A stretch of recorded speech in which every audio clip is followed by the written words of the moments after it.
Welcome, I'm Jim Moir, and welcome to the Canada-New England Railroad, upstairs on the second floor. Greg has asked me to tour around the railroad and introduce you to it.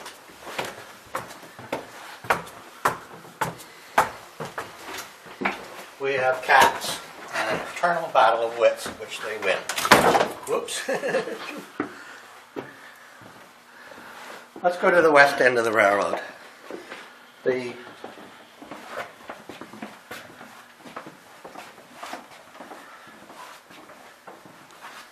Just to give you an overall, this is a purpose-built room, about 42 feet by 30 feet with these two bump outs.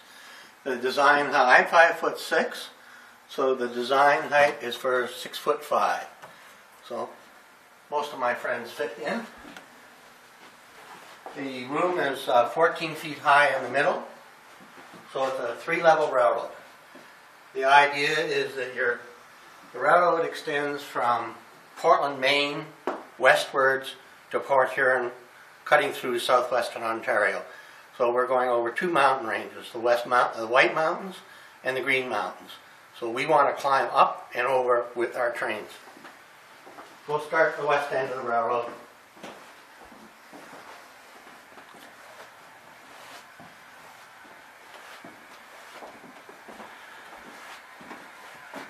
The railroad is, we started construction 5 years ago. This is the end of our fifth year of construction. The track is all hand laid, and except for staging, which is flex track. The railroad nominally begins at the portal under the St. Clair River and goes westward. Behind Greg is a loop coming up to the town of, just to climb up around. Some of that will be hidden track. This was probably one of the more difficult areas to design. The town, if you're familiar with southwestern Ontario, we're basically taking the old Grand Trunk route from Shinnie eastwards through St. Mary's, Kitchener, Stratford, Kitchener, down the escarpments, Georgetown, and then across northern part of Toronto. So we're looking at Elsie Craig, and then coming around the old Grant and Green Mills, and then St. Mary's. On the deck here above us is actually Vermont. This is Morrisville, Vermont, and to Greg's left is Swanton.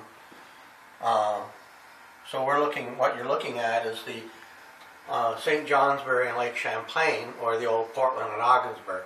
That, in fact, is what the railroad is. It's the Portland and Ogdensburg Railroad with its west end, which was through Ontario, which did not exist. So Ontario was the lower, on this floor level, these two decks. Harold Smith Yard, which is the midpoint operating hub of the railroad, then St. Mary's, Ontario, and then up here we have Morrisville, Vermont. And we make liberal use of stools to see things.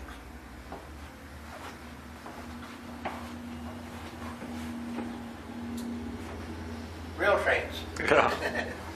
That, in fact, is on the model railroad here. If you want to view it that way. So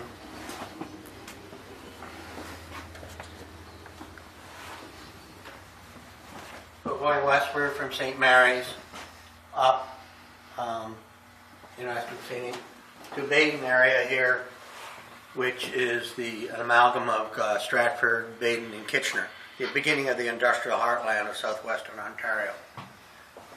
Flat yard here. If you look out the window, you can see it up just over the hill where the yard is. Around the corner, and now to Guelph on this side. The real railroad was 700 miles long, and to get that into this room, we are modeling only the most significant places, significant in terms of operating opportunities, operating challenges, scenic opportunities, the significant areas along them. Still, it's the equivalent of about 180 route miles of railroad. So we just got the Ontario end in operating this past year, and had our first annual operating weekend about a month ago, and I am now back into construction mode, as you can see. So in the next year, we hope to get the whole main line in. We have the railroad is in 3 sections. There's the Ontario section, Vermont section, and then the White Mountain section, each about 500 feet long, total length of just over 1,600 feet of main line. So the east end of the railroad will be Toronto staging, but the east end of the railroad will be Portland, the harbor area, which will be this area under here. Now we'll continue around. So from Guelph, we go eastwards down the escarpment through the past the quarries, past the old Beardmore Tannery, which is not there anymore, but was there 20 years ago. We're set nominally in 1988, just so we're pick a date. Then past Georgetown, across the Credit River Bridge, which is just there, 1x4 temporary to get operating, around Toronto. And then a significant area, the next significant area, eastwards is the Peterborough Industrial Complex. It goes around, comes back. And then we go up to Harold Smith, up the Helix with northern New York. There's nothing really there much. Sorry. And then we're into Swanton, Johnson, Morrisville. And then we come up out of Morrisville here. And this was actually the most difficult part of the railroad to design, was the transition between the lower level and the upper level. So Hardwick here, we start to climb up. That's a low clearance there. I can walk under it. Yeah. And from come up here, Hardwick, Granite Junction, Greensboro Bend, which some of you may remember, be familiar with, and then we're climbing up here. This grade is 2.69% in the lot. Because our trains are shorter and our engines are stronger, I'm exaggerating the grades by about 1 1/4 to 1.5 times what they were. Now, here we are in the middle of Vermont. Some of the trackage is totally fictitious. Some premise areas are as close as I can get them to what was there before. Another Vermont operating hub is the Pocket Yard of St. Johnsbury. Here the trackage I've tried to make as close as I possibly can because it's such a famous area and everybody knows it very well. So St. Johnsbury is in the down in the hollow between the east and the White Mountains to the east and the Green Mountains to the west. Eventually this will be Whitefield with its famous crossing, and on the White Mountain section, still under construction. So when you're operating, one of the challenges in designing this railroad was get the feeling that you're going up and down without repeating that you're going up and down the same set of decks. So when we're going up from the west, eastwards, we're going up on this side of the aisle, coming down, we're going down on the other side of the aisle. It does feel that you really are going up and down. The intermediate floor level that Greg is on is 40 inches above the base floor level. So we're climbing up to 75 inches above the floor here. So the railroad is climbing up Danville, Farrington, called either Farrington or West Danville. On this Green Mountain level above this is Fabian's. And on the other side we're coming up here. And now we're at 14 foot above the floor here. I won't call it a mistake, but I will say that I originally thought that I would have this aisle directly under the middle here. So it would maintain 6'5" all the way around. But just because of the way the things fit in the room, this aisle is offset. So even Greg could get down this aisle. Yep. Okay. So we're at the summit here, Walden Station, and on the Green Mountain section. above here, this will be the Crawford Notch area on the White Mountain section. So this floor, this elevation here, this summit is actually right here.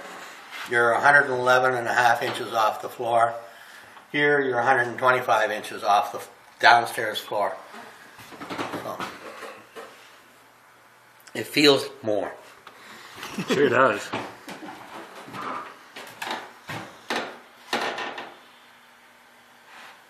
So we're just beginning, we're just at that stage where we're starting to want to think about putting some scenery in and some structures in.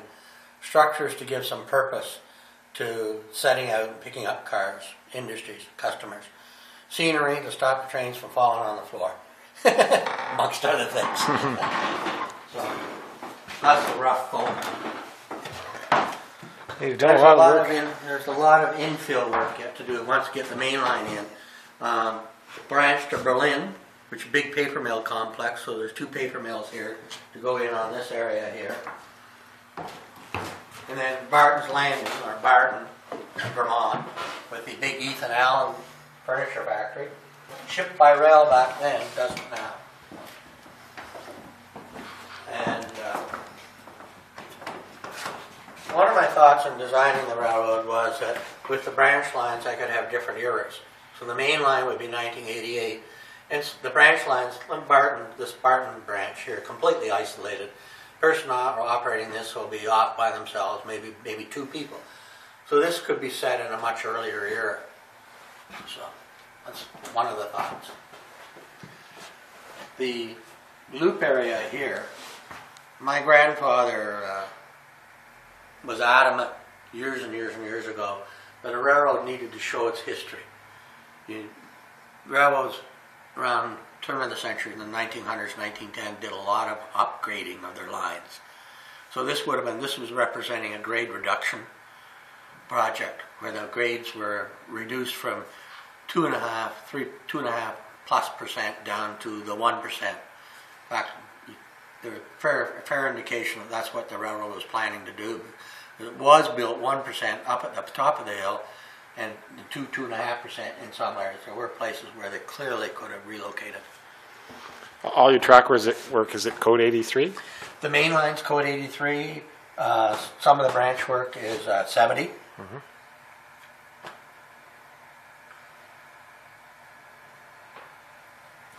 And I like complex track work. Yeah. This is an old piece of track from the railroad I built 20 years ago. Mm-hmm. It hasn't been wired in. Actually, this was on the St. Johnsbury, was on the old railroad. We're flipped around, so we're seeing it from the other side. It was originally operated from this side. Now, and therefore the wiring was up against the concrete block wall here, so all the wiring went the other way. So this needs to be rewired in. It's actually straightforward electrically. Double slip switch here. As in 25 years of use, I've had to replace these throw rods just recently, and so I need to rewire that. I found I made a slot here and a slot here for some reason, so this side wasn't powered. Discovered that this morning. So right now the railroad is operating from these staging at the north end of St. Johnsbury to the west end, and that's just a little over 1,000 foot of main line. Is this going to be a dispatch? This will be the computer for the yard area, for this yard area. So there are multiple computers on this railroad. A mainframe downstairs, the yard computer here, another yard computer down below, perhaps a third computer for the third level. Dispatch, there will be a physical panel down there. Okay. And a computer panel down in the house proper. I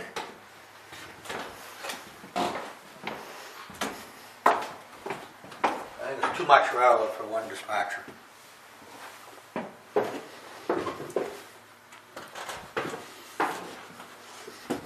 The stair is up, and the stairs, as you can see, just they go up, but they also go up and then come down.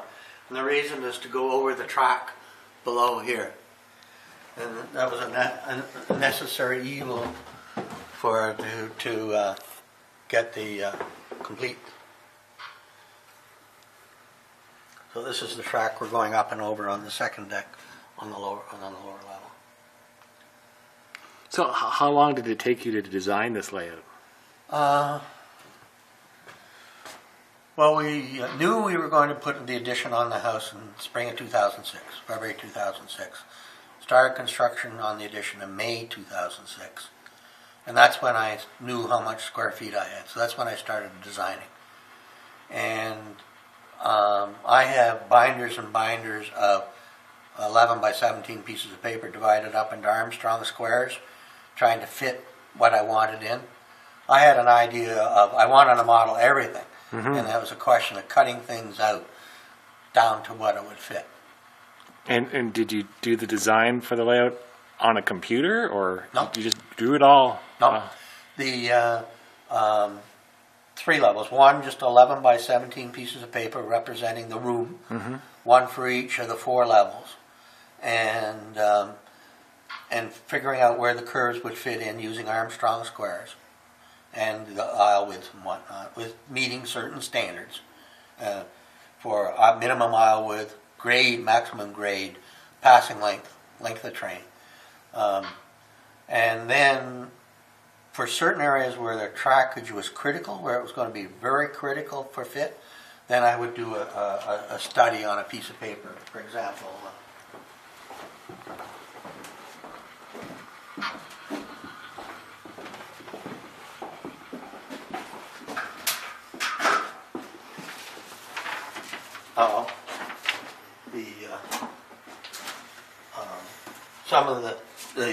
some of the areas would simply start as a sketch like this on a 8.5 by 11 piece of paper. I'm a civil engineer by background, so I have a sense of what would fit and what not fit. Then I would take the 11 by 17s and fit in what the main line would show. And then for crucial areas, I'd actually go out and draw what I thought I wanted. And then, of course, I've got that, I know it will fit, and then I would just design on the benchwork, the final design on the benchwork. Okay. This is the 3rd large railroad I've built. Wow. So, 3rd because I moved. Now, is this the largest railway? Oh, yes, yeah. And this is the only one I've saved anything from. I had the Ottawa Railroad, started building it in 1988. It got demolished in 1998.